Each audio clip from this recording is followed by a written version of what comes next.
So in near future अगर आप एक कार प्लान कर रहे हैं और आप कंफ्यूज हैं कि मैं एक नई गाड़ी खरीदूं या मैं एक सेकेंड हैंड गाड़ी खरीदूं, वेल आपके लिए क्या इंटेलिजेंट डिसीजन रहेगा और कौन सा बेवकूफ़ी वाला डिसीजन रहेगा, इस वीडियो को आप देखते रहिए और आप खुद ही बता देंगे कि आपको क्या करना चाहिए। आज इस वीडियो में हम 5 क्रूशियल पॉइंट्स के ऊपर बात करने वाले हैं और ये जो भी मैं आपको इन्फॉर्मेशन दूंगा ये 100% प्रैक्टिकल है। जल्दी से शुरू करते हैं। सबसे पहली चीज, जब भी आप एक नई गाड़ी लेने जाते हैं, आपको पता है एक नई गाड़ी के साथ सबसे बड़ी चीज क्या आती है, वो होती है फीलिंग। और फीलिंग क्या है? मेंटल सेटिस्फैक्शन की फीलिंग कि भैया मैंने एक नई गाड़ी खरीदी है।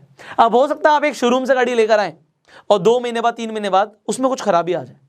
खराबी तो आ ही सकती है, भाई मशीन है, बट आपके मन में फिर भी एक मेंटल सेटिस्फैक्शन रहता है कि मैंने एक नई गाड़ी खरीदी। और अगर आपने खरीदी एक यूज्ड कार और 1 साल के बाद भी अगर उसमें कुछ खराबी आई तो आपके मन में रहेगा यार मैंने तो भाई सेकेंड हैंड गाड़ी खरीदी थी इसलिए है। बट आपके लिए क्या सही है ये आपको डिसीजन लेना है। देखो, मेंटल सेटिस्फैक्शन से ऊपर कुछ नहीं होता इस दुनिया में। जिस पॉइंट पे आप सेटिस्फाइड हो उससे ऊपर कुछ नहीं है। तो अगर आपके लिए मेंटल सेटिस्फैक्शन एक बहुत बड़ी चीज है तो हमेशा एक नई गाड़ी खरीदिए। बट अगर मेंटल सेटिस्फैक्शन के ऊपर भी कुछ है और वो आप जानना चाहते हैं, अब आगे बढ़ते हैं। यहां से हम इमोशनली नहीं समझेंगे, हम लॉजिकल डिसीजन लेंगे। अब लॉजिकल डिसीजन कैसे ले सकते हो? सेकंड पॉइंट है बजट एंड ऑप्शंस। देखो, हर किसी का एक बजट फिक्स होता है जब वो एक गाड़ी खरीदने जाता है कि भैया मुझे कितने तक की गाड़ी लेनी है। अगर आपके पास कोई बजट इशू है ही नहीं, फिर तो बात ही खत्म होगी ना, फिर तो आप नई गाड़ी खरीदो। बट जब बजट इशू है, मान लेते हैं आपका बजट है जी 15 लाख रुपए का, आप 15 लाख तक एक नई गाड़ी चाहते हो। अब अगर आप 15 लाख तक एक नई गाड़ी चाहते हो तो आप अपनी नई गाड़ी की लिस्ट बना सकते हो। अब लिस्ट कैसे बन जाएगी? आप 15 लाख में देखोगे जी अगर मुझे सेडान लेनी है तो मेरे पास चॉइस है जी, मैं होंडा सिटी खरीद लूं या मैं ह्यूंडई की वर्ना खरीद लूं। इसी तरीके से अगर आप कहते हो जी मुझे एक ऐसी गाड़ी चाहिए जो मुझे एसयूवी टाइप का फील दे, आप क्रेटा ले सकते हो। और भी बहुत सारे ऑप्शंस हैं मार्केट में। इनके मॉडल्स में कुछ प्राइस का डिफरेंस हो सकता है 16, 17, 18 लाख की भी हो, बट 15 लाख तक आपको उसके मॉडल्स मिल जाएंगे। बट अब बात आती है कि यार अगर नई ना लूं, क्योंकि कुछ लोगों के लिए सिर्फ गाड़ी नहीं होती, व्हीकल नहीं होता, उनके लिए स्टेटस सिंबल होता है। भाई आप किसी की हैसियत कैसे देखते हो? आप उसका बैंक बैलेंस तो देख नहीं सकते, हर किसी के घर तो जाते नहीं हो, तो कैसे पता लगेगा उसकी हैसियत क्या है? आप उसकी गाड़ी देख लेते हो। अगर एक बंदा BMW, ऑडी, जैगुआर, मर्सिडीज चला रहा है तो आपको लगता है बंदा तो बहुत अमीर है। और अगर एक इंसान मारुति चला रहा है या होंडा चला रहा है या ह्यूंडई चला रहा है तो हम कहते हैं भैया ये एवरेज आदमी है। तो गरीब तो बोल ही सकते ना, गाड़ी चला रहा है तो अमीर तो होगा, पैसे तो होंगे। अब बात आती है कि यहाँ पे अगर आपके लिए एक गाड़ी स्टेटस सिंबल है तो डेफिनेटली अगर उसी 15 लाख की बात की जाए तो अब आप यूज्ड कार सेगमेंट में भी आ सकते हो। अगर आप यूज्ड कार में आते हो तो यूज्ड कार में आप देख सकते हो कि भैया उसी 15 लाख रुपए को ना खर्च करते हुए मुझे तो मार्केट में जीप कंपस भी मिल जाएगी, मुझे हो सकता है होंडा सिटी क्यों लूं जब मैं होंडा अकॉर्ड ले सकता हूं। इसी तरीके से आपको बहुत सारे ऑप्शन मिल जाएंगे। अब उस 15 लाख में थोड़ी ज्यादा चली हुई ले लोगे तो आपको हो सकता है ऑडी भी मिल जाए। बट यहां पे अगर आप ऑडी 15 लाख की लेकर आ रहे हो तो मैं आपको पहले ही मना कर दूंगा। अब मैं मना क्यों कर रहा हूं इसके ऊपर मैं आपको बताता हूं। देखिए, लोग पुरानी गाड़ी लेने तो जाते हैं, बट पुरानी गाड़ी किस रेट पे मिलेगी ये पुराने पे डिपेंड नहीं करता, ये उसकी कंडीशन या कितनी पुरानी है इसके ऊपर डिपेंड करता है। अकॉर्ड आप 15 लाख में भी ला रहे हो और अकॉर्ड आपको मार्केट में 4 लाख में भी मिल जाएगी। तो अगर मार्केट में 4 लाख रुपए की अकॉर्ड मिल रही है तो कितनी पुरानी मिलेगी? कम से कम 8, 9, 10 साल चली हुई। और अगर आप पेट्रोल सेगमेंट देख रहे हो तो गाड़ी की लाइफ ही 15 साल होती है। तो 15 साल में अगर वो 10 साल चल गई तो 5 साल बची है। आप कहोगे 5 साल तो बहुत होते हैं, बट अगर आप सेकेंड हैंड क्यों ले रहे थे? किस चीज़ के लिए? आप सोचिए दिमाग में। क्योंकि आपको एक लग्जरी चाहिए, आपके लिए स्टेटस सिंबल है। तो सबको पता है अगर आप 10 साल पुरानी गाड़ी चलाते हुए निकल रहे हो मार्केट में कि भैया 10 साल पुरानी गाड़ी है, आपको ये डेफिनेटली ये सोच सकते हैं कि आपने सेकेंड हैंड नहीं ली होगी, आपने तो नहीं ली होगी, बट वो गाड़ी आपको तंग भी करेगी। अगर आप इतनी चली हुई गाड़ी लेते हो देन वो आपको तंग जरूर कर सकती है। बट अगर आप एक गाड़ी लेते हो और एक इंटेलिजेंट डिसीजन लेते हो, क्यों? अगर आप यूज कार सेगमेंट में जाते हो, हम यूज कार सेगमेंट में जाएं क्यों? क्योंकि मार्केट में 1 साल 2 साल के अंदर जो गाड़ियां होती हैं वो 30 से 35% सस्ती हो जाती हैं, डेप्रिशिएट हो जाती है उनकी वैल्यू, इससे ज़्यादा भी हो सकती है। तो अगर आपको एक गाड़ी 35% सस्ती मिल रही है, कभी कभी तो 40% सस्ती मिल रही है, तो आप उसकी पूरी वैल्यू क्यों दे रहे हो? क्योंकि आज जो आप इतनी, अगर आप 15 लाख रुपए खर्च कर रहे हो, 10 लाख से ऊपर खर्च कर रहे हो, तो जो भी गाड़ियां डिजाइन होती हैं उनके इंजन ऐसे बने होते हैं कि 1 लाख किलोमीटर तक गाड़ी चल सकती है। तो अगर वो गाड़ी आपको 10,000 किलोमीटर या 20,000 किलोमीटर चली हुई मिल रही है तो बात आती है 10-20,000 किलोमीटर में गाड़ी का कुछ बिगड़ा ही नहीं, उल्टा वो कहते हैं ना इंजन तो रमा होना शुरू हुआ है। मेरे साथ एग्जैक्टली सेम हुआ। मैं जीप कंपास लेकर आया, सो मेरी गाड़ी पेट्रोल थी, मैं अपनी वाइफ के लिए लेकर आया था, उसके लिए गिफ्ट था, और कुछ दिन मैंने भी चलाई। तो मैंने देखा यार एक तरफ मैं मर्सिडीज चला रहा हूँ, ज़बरदस्त पिकअप मिल रहा है, इसमें तो पिकअप ही नहीं आ रहा मुझे। मैं टेस्ट ड्राइव की जो गाड़ी थी उसमें ज़बरदस्त पिकअप था, और मैं गाड़ी चला रहा हूँ 5,000 किलोमीटर मैंने गाड़ी चला दी। मेरे को ऐसा लगा मैंने बिल्कुल बेकार गाड़ी ले ली है। मैंने ऑल्दो न्यू गाड़ी ली, बट मुझे ऐसा लगा मैंने बिल्कुल ही बेकार गाड़ी ले ली है, तो मैंने जो पैसे लगाए वो वेस्ट हो गए। अब जो 5-7 हज़ार किलोमीटर चल गई उसके बाद उसकी पिकअप ज़बरदस्त हो गई। क्यों? क्योंकि वही वाली बात, भाई इंजन रमा होने में भी टाइम लगता है, थोड़ा ट्यून होने में भी टाइम लगता है नई गाड़ी को। तो अगर वो 10-20 हज़ार किलोमीटर चल रही है कोई फर्क नहीं पड़ता, it is next to new, but you can take that intelligent decision. अब वो आपकी जो सेटिस्फैक्शन वाली, मेंटल सेटिस्फैक्शन वाली फीलिंग है, उससे ऊपर एक डिसीजन हो सकता है, क्योंकि आपके बजट लिमिटेड है, गाड़ी आपको चूज करनी है भैया, डिसीजन आपका। मैं तो आपको बस बता सकता हूँ। अब आप बोलेंगे सर आप न्यू क्यों लेकर आए? भैया मैंने आपको बोला ना बजट सबसे बड़ी चीज़ है। भाई मेरे को कोई बजट कंसर्न नहीं है, मैं नहीं लेके आ गया। मैंने आपको पहले ही बोला था अगर बजट का आपको कंसर्न नहीं है आप नहीं खरीदो, बजट का कंसर्न है you can take the intelligent decision. आगे बढ़ते हैं। लेटेस्ट मॉडल, मैंने लेटेस्ट मॉडल क्यों लिखा है? अब भैया न्यू गाड़ी लोगे तो आप कहोगे जी ज़्यादातर लोग तो न्यू अगर खरीद रहे हैं तो लेटेस्ट गाड़ी खरीदेंगे। The answer is no. जो शोरूम में सेल्समैन होते हैं ना वो बहुत पागल बनाते हैं लोगों को। कैसे पागल बनाते हैं? आप गाड़ी खरीदने जाते हो, वो कहते हैं सर मैं आपको गाड़ी दे दूंगा, अभी हमारा ये रनिंग मॉडल चल रहा है। आपको कभी नहीं बोलेंगे वो पुराना मॉडल है, हमारा रनिंग मॉडल चल रहा है, हम आपको गाड़ी दे देते हैं। और सर आप ये गाड़ी ले लोगे, इसकी मैन्युफैक्चरिंग पिछले साल की है, कोई बात नहीं, मैं आपको ये पिछले साल वाली मैन्युफैक्चरिंग पे ना 2 लाख रुपए का डिस्काउंट और दे देता हूँ। मान लेते हैं गाड़ी 50 लाख रुपए की है और आपको 2 लाख रुपए का डिस्काउंट और मिल गया। अब आप कहते हो यार 2 लाख रुपए सस्ती मिल रही है और पिछले साल वाला मॉडल मिल रहा है और अभी ये चल भी रहा है, रनिंग में भी यही चल रहा है, मैं ये ले लेता हूँ। आपको शोरूम वाला बताता है, आप थोड़ा सा सर्च करते हो यार इसका तो नया मॉडल आने वाला है, वो आपको बोलेगा सर जो नया मॉडल है उसमें कुछ ज़्यादा फर्क तो है नहीं, फेस लिफ्ट में 2-4 चेंजेस कर दिए। सर चेंजेस तो होते हैं, बट आप ये देखो ना 2 लाख रुपए सस्ता पड़ रहा है। आप उस 2 लाख रुपए को देखते हुए आप एक गाड़ी का उस टाइम का रनिंग मॉडल ले आते हो, बट जब आप लेकर आ जाते हो ना और 2 महीने बाद नया मॉडल आ जाता है, आप 1 साल तक गाड़ी को चला रहे होते हो मार्केट में, आपको फीलिंग आती है आपने नई गाड़ी खरीदी नहीं, आपने तो जी ओल्ड गाड़ी खरीदी है। डिपेंड आपकी साइकोलॉजी कैसी है, क्योंकि जैसी आपने गाड़ी खरीदी और उसी का एक नया मॉडल मार्केट में आ गया तो फिर 2 लाख रुपए मैटर ही नहीं करते। जहां पे आप 50 खर्च कर रहे थे वहां पे 48 किया और 50 किया, या आप अगर 15 लाख रुपए खर्च कर रहे हो, आपको 50,000 सस्ती मिल गया एक पुराना मॉडल, तो 50,000 रुपए मैटर नहीं करेगा लॉन्ग टर्म में। वहां पे मैटर करेगा आप हमेशा मॉडल न्यू लो, पुराना मॉडल मत लो। तो ये जो न्यू मॉडल है बहुत इंपॉर्टेंट है, and it goes with use car segment also. अब मैं यूज कार क्यों बोल रहा हूं? आप यूज कार लेने जा रहे हो, जस्ट चेक आउट मॉडल कौन सा है। अगर आप मॉडल 10 साल पुराना ले आते हो, मार्केट में लेके घूम रहे हो, अब उसमें देखो प्रॉब्लम क्या आ सकती है, इसके ऊपर हम बात करेंगे डेफिनेटली। बट यस, अगर आप कोई गाड़ी खरीद रहे हो और वो 1 या 2 या 3 साल पुरानी है, तो उस टाइम पे मार्केट में अगर आप चला रहे हो तो कोई गेस भी नहीं कर सकता वो यूज कार है वो न्यू कार है। टोटल आपके ऊपर है कि आप क्या देखते हो। अगर ज्यादा पुराना मॉडल लोगे, उसके नए मॉडल्स आएंगे तो गाड़ी और पुरानी होती जाएगी। सो कम से कम चली हुई, कम से कम टाइम ड्यूरेशन में अगर आपको अच्छी चीज मिलती है, just go for that. But बात आती है यहाँ पे कि भैया हम यूज कार तो ले लेंगे, बट यूज कार चलाते हुए आपके दिमाग में वो मेंटल सेटिस्फेक्शन जब तक नहीं आएगा जब तक आप उस गाड़ी को चेक नहीं कराओगे। अब एक बहुत बड़ा पॉइंट है, क्योंकि मार्केट में जब आप यूज कार लेने जाते हो, कोई भी आपको कैसी भी गाड़ी दे सकता है, डीलर को तो गाड़ी बेचने से मतलब है। बट अब बात आती है कि आप उसका इंस्पेक्शन जरूर कराइए। देखिए, इस वीडियो को स्पॉन्सर किया गो मैकेनिक। गो मैकेनिक की 500 से ऊपर सर्विस स्टेशन है, उनकी वर्कशॉप्स हैं, जहां पर आप सिंपल 3 स्टेप्स में अपनी गाड़ी की सर्विस या फिर इंस्पेक्शन बुक कर सकते हो। अब अगर आप एक पुरानी गाड़ी लेते हो, 100 से ऊपर चेक पॉइंट्स होते हैं जो गाड़ी के अंदर देखने होते हैं एक पुरानी गाड़ी को लेने से पहले। अगर आप वो एक बार इंस्पेक्ट करा लेते हो और आपके पास गो मैकेनिक की रिपोर्ट आ जाती है, आपको एक भरोसा आ जाता है कि मैं एक ठीक गाड़ी खरीद रहा हूं, या फिर आपने गाड़ी खरीद भी रखी है।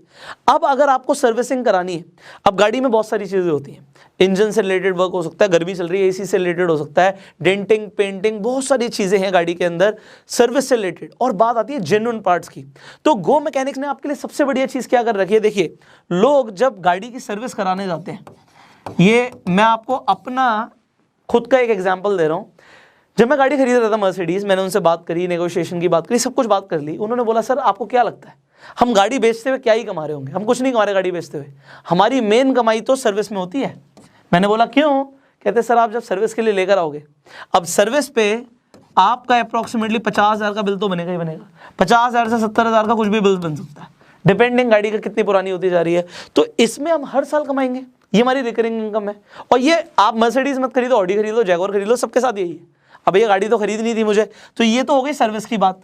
अब कुछ लोग ऐसे होते हैं जो ऑथराइज्ड डीलर से नहीं कराते, वो कहते हैं जी हम अपने आसपास ढूंढ लेंगे। बट जब आप अपने आसपास कोई मैकेनिक ढूंढते हो, अब वहां पे बहुत सारी चीजें आ जाती हैं। वो ओरिजिनल पार्ट्स लगाएगा नहीं लगाएगा, वो कैसी सर्विस करेगा, सर्विसिंग के बाद वो गारंटी लेगा, या वो बोल देगा बाबूजी आ जाना मैं देख लूंगा। अब यहाँ पे गो मैकेनिक ने बहुत जबरदस्त काम किया हुआ है। एक तो ऑथराइज्ड डीलर से आपको 40% डिस्काउंट पे सर्विसिंग मिल रही है, और फ्री पिक एंड ड्रॉप मिल रहा है, सैनिटाइजेशन गाड़ी की हर बार होगी। और जहां पे आपको ट्रस्ट नहीं आ रहा था एक लोकल मैकेनिक पे जो आपको सस्ता करके दे रहा था, सस्ते का आपको यहाँ पे सोल्यूशन मिल गया। और गो मैकेनिक ओरिजिनल पार्ट्स लगा रहा है आपकी गाड़ी में, सो यहाँ पे आपको ये भी एक बड़ा ऑप्शन मिल गया। सो आप सिंपली इस वीडियो की डिस्क्रिप्शन और कमेंट बॉक्स में जो लिंक है उस पे जाके गो मैकेनिक पे अपनी गाड़ी की सर्विसिंग प्लान कर सकते हो, और अगर आप पुरानी गाड़ी खरीद रहे हो तो इंस्पेक्शन भी प्लान कर सकते हो। अब ये आप बुकिंग करा लेंगे। आगे बढ़ते हैं, क्योंकि आने वाला जो पॉइंट है इस पे लोग बात नहीं करते। देखो, लोगों को गाड़ी बेचने से मतलब है, अगर आप शोरूम से खरीद रहे हो उन्हें भी गाड़ी बेचने से मतलब है, और अगर आप एक डीलर से खरीद रहे हो जो सेकंड हैंड गाड़ी बेचता है उसे भी गाड़ी बेचने से मतलब है। अब वो आपको डीलर तो बोल देता है सर आप पुरानी गाड़ी खरीद लो, मैं आपको लोन करा दूंगा, और आप कहते हो अरे अरे पुरानी गाड़ी खरीद रहा हूँ, लोन मिल जाएगा तो ईजी पड़ जाएगा मुझे। बट यहाँ पे समझना बात को, जब आप एक नई गाड़ी खरीदते हो तो जो आपको रेट ऑफ इंटरेस्ट पड़ता है ना, EMI आप बनवाते हो तो आपको 7%, 8%, 9%, ज़्यादा से ज़्यादा 10% का रेट ऑफ इंटरेस्ट पड़ता है, और जनरली 8 से 9% का होता है, डिपेंडिंग आपकी प्रोफाइल कैसी है। तो 7 से 8%, 9% तक आपको रेट ऑफ इंटरेस्ट में एक नई गाड़ी मिलती है। और जब आप पुरानी गाड़ी पे लोन कराते हो, अब ध्यान से देखना इस चीज़ को, यूज्ड कार में जो रेट ऑफ इंटरेस्ट पड़ता है ना सर, वो पड़ता है आपका 14%, 15%, 16%। तो अगर आपका 14-16% का रेट ऑफ इंटरेस्ट पड़ रहा है, आपको लगता है क्या फर्क पड़ रहा है सर, नई गाड़ी खरीद रहे हैं हम 12 लाख रुपए की और पुरानी गाड़ी खरीद रहे हैं हम 8 लाख रुपए की, तो आपको लगता है कोई फर्क नहीं पड़ता। बट मैं आपको यहाँ पे दिखा देता हूं कि कितना बड़ा फर्क पड़ता है। आपको गाड़ी बराबरी पड़ रही है सर, आप सोच रहे हो आप सेकेंड हैंड खरीद रहे हो, आप सस्ती खरीद रहे हो, आप गूगल पे लिखिए लोन EMI कैलकुलेटर, वो होम लोन का एग्जाम्पल दे रहा है। तो यहाँ पे हम अभी ले लेते हैं एग्जाम्पल आपके सामने। आप 12 लाख रुपए, मैं मान के चल रहा हूँ 12 की 12 पे आपने लोन करा लिया, डाउन पेमेंट आप जो मर्जी दे दीजिए, तो 12 लाख रुपए हो गए। आप 5 साल का लोन कराते हो जी नई गाड़ी का, 5 साल का आप लोन कराते हो 8% के रेट ऑफ इंटरेस्ट से, आपकी गाड़ी की किस्त आएगी जी 24,000 रुपए के आसपास, और आप टोटल पे करोगे 14,59,000, ऑलमोस्ट 60,000 हो गया, और 2,60,000 रुपए का आपका इंटरेस्ट आया। बट जैसे आप सेकेंड हैंड गाड़ी लेते हो, आप कहोगे, यहाँ पे देख लेना 14.5 लाख रुपए के आसपास का अमाउंट है, आप कहते हो जी मैं लेता हूँ जी 8 लाख रुपए, 9 लाख रुपए की गाड़ी, 1 2 3 4 5, ऑलराइट 5 हो गया, सो ये हो गए 9 लाख रुपए। सो 9 लाख रुपए पे आप 9 लाख की सेकेंड हैंड गाड़ी ले आए, आपको लग रहा है 3 लाख रुपए मेरे बच गए, बट कुछ नहीं बचा। 5 साल पे आपको जो रेट ऑफ इंटरेस्ट पड़ता है, मान लो 16% का आपको रेट ऑफ इंटरेस्ट पड़ता है, आपकी 21,000 की तो किस्त आ गई, किस्त तो ऑलमोस्ट बराबर ही आ गई, और आपने जो अमाउंट पे किया वो 13,13,000 रुपए किया, तो आपका जो 1.25 लाख रुपए का डिफरेंस है वही रह गया पुरानी गाड़ी और नई गाड़ी पे, और इंटरेस्ट आपने दिया 4,13,000 रुपए का। अब ये 9 लाख और 12 लाख रुपए पे तो आपको ज्यादा नहीं लग रहा, बट यहीं पे अगर गाड़ी आप लेते हो 50 लाख रुपए की नई, और वहां पे आप ले लेते हो 40 लाख रुपए की सेकेंड हैंड, अभी दिखाता हूं मैं आपको। ये 50 लाख रुपए की नई गाड़ी ली, 1 2 3 4 5, ये नई गाड़ी ली हमने, और यहाँ पे हमने रेट ऑफ इंटरेस्ट हमें पड़ गया 8% का एग्जाम्पल, और 5 साल के अंदर हमारी 1 लाख रुपए की किस्त आ गई। सो 60,82,918 आपने दिया, और इंटरेस्ट दिया आपने ऑलमोस्ट यहाँ पे 10 लाख रुपए का, तो 10 लाख रुपए से ऊपर का आपने इंटरेस्ट दे दिया, 10 के 11 ही हो गया वो, तो 11 लाख रुपए का इंटरेस्ट दिया आपने 50 लाख रुपए की गाड़ी पे। अब यहाँ पे आप जरूर देखिएगा, यहाँ पे 60 लाख रुपए के आसपास फिगर थी, 1 लाख रुपए की किस्त थी, आपने 40 लाख रुपए की सेकंड हैंड खरीदी, 1 2 3 4 5, और आपने यहाँ पे रेट ऑफ इंटरेस्ट जो है वो आपको पड़ गया जी 16% का, आपकी गाड़ी की किस्त बराबर ही आ गई, और 60 लाख रुपए के आसपास की गाड़ी फिर पड़ गई। तो क्या नई और क्या पुरानी? अगर आप नई गाड़ी ले रहे हो तो रेट ऑफ इंटरेस्ट का वहां पे आपको फायदा होता है, और पुरानी लेते हो तो रेट ऑफ इंटरेस्ट पे आपकी ऐसी तैसी कर देते हैं लोग, क्योंकि वो ऐसा आपको बोलते हैं कि आपको तो जी हम लोन करा रहे हैं, और इसके चक्कर में आप महंगे इंटरेस्ट रेट की तरफ चले जाते हो, तो डिफरेंस कुछ नहीं रहेगा। फिर तो नए क्या और पुरानी क्या, फिर तो नई ले लो, यूज से बढ़िया। बट अब आपको ये देखना है कि अगर आप यूज कार ले रहे हो, वैसे तो ये रेट ऑफ इंटरेस्ट आपको पड़ेगा नहीं, बट कम से कम पड़े अगर आप यूज पे करा रहे हो तो। अगर वो जनरली 11-12% तक है तो एक बार को समझ आता है कि आप यूज ले रहे हो, 11-12% पे पड़ गया। बट अगर वो पड़ रहा है 16-17% पे, do not go for it. अब मैं आपको एक सबसे बड़ा पॉइंट बोलूंगा, again nobody talks about capital usage. जब आप एक नई गाड़ी खरीदते हो, आपकी टोटल पेमेंट चेक से जाती है। अब चेक से जाती है मतलब देखो कैपिटल क्या होती है, जो आप इनकम कमाते हो उसके ऊपर आप टैक्स देते हो, और फिर जो आपका बचता है, जो आपके अकाउंट में बचता है टैक्स देने के बाद, वो आपकी कैपिटल है। जब आप गाड़ी खरीदोगे और चेक दोगे, आपकी कैपिटल यहाँ पे खत्म हो जाएगी। सो जब कैपिटल खत्म हो रही है, ये कैपिटल कल को आप घर लेते तो भी यूज हो सकती थी, बहुत सारी हर चीज में कैपिटल चाहिए होती है, और गाड़ी खरीदने में कैपिटल लगाना बेवकूफी है। अगर आप एक बिजनेसमैन नहीं हो तो आप कैपिटल अपनी वेस्ट कर रहे हो। मैं बोल रहा हूं बिजनेसमैन नहीं हो मतलब, अगर आप बिजनेसमैन हो और आप गाड़ी खरीदते हो तो आपको यहाँ पे डेप्रिसिएशन मिलता है, आपको हर साल 15% आपकी इनकम टैक्स में छूट मिलती है। तो अगर आप 6 साल तक डेप्रिसिएशन क्लेम करते हो तो 90% तो आपने डेप्रिसिएशन क्लेम कर लिया। इसका मतलब है गाड़ी आपकी नेक्स्ट टू फ्री पड़ जाती है, क्योंकि 6 साल के बाद भी 10% तो गाड़ी की वैल्यू रहेगी नहीं, ज्यादा की रहेगी, तो गाड़ी फ्री पड़ गई बिजनेसमैन को। बट अगर एक बंदा जॉब कर रहा है, उसकी कैपिटल से वो सारा पैसा जा रहा है, तो आप समझिए सिर्फ शो ऑफ के लिए गाड़ी मत खरीदिए।